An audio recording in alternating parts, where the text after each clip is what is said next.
அழகே உன்னை காணாமல் அன்னம் தண்ணீர் தொடமாட்டேன்.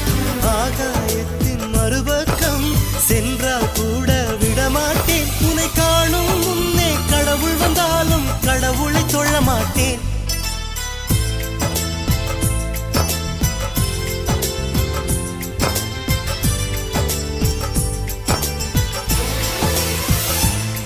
ஓர் சாலை வளைவில் உன் பிம்பம் தொலைந்ததடி.